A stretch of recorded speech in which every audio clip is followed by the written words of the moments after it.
So in 1914, war was looming, of course, and the great naval harbour had been completed just 5 years before the war. A canber had been built to shelter submarines and some oil tanks had been built, but apart from this, Dover was not prepared for what was to come. There were no barracks for sailors, and repair facilities were non-existent.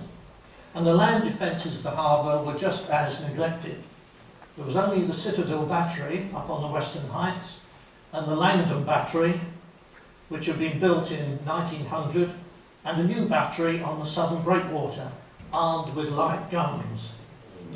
So the harbour would have had no defence against the German fleet if it had breached the minefields, since there were never sufficient heavy ships within a day's steaming to engage the enemy. 15 destroyers arrived in July 1914, but 10 left soon afterwards, with the remainder forming the nucleus of what later became known as the Dover Patrol. More destroyers arrived at the end of the month. 7 submarines arrived with a tender ship. And a cruiser, Hulk, an old Hulk, Arrogant, acted as the stationary flagship for Rear Admiral Hood, Vice Admiral Bacon and Vice Admiral Sir Roger Keyes, and more of him later. And on the 30th of July, vessels in the harbour extinguished all their lights, and this continued until the end of the war. On August Bank Holiday, the 3rd of August, crowds came to see the war preparations. At tea time, buglers on street corners summoned sailors to rejoin their ships in the harbour. Some officers were in tennis and cricket rig. Ships had fired alarm guns in the afternoon and raised the Blue Peter. Coaling the ships went on all night.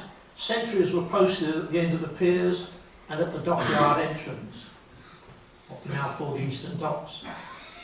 People, both locals and Londoners on a day trip, thronged the prom, hoping to catch sight of a naval battle. Everybody had dirty smuts on their faces from the naval ships, with full steam up, ready to leave at a moment's notice. As the destroyers went out on their first patrol, the crowds cheered, and British destroyers took charge of one half of the channel, and the French took the other half. That was according to the agreement of the Entente Cordiale. In 1914, air defences were non-existent. There were no anti-aircraft guns and no searchlights. Fortunately, it was many months before they were needed. The first planes soon arrived at Swingate Downs, although the aerodrome had not been built. Planes were tied to stakes. The planes were unarmed and had no bombs, but at least the pilots had pistols.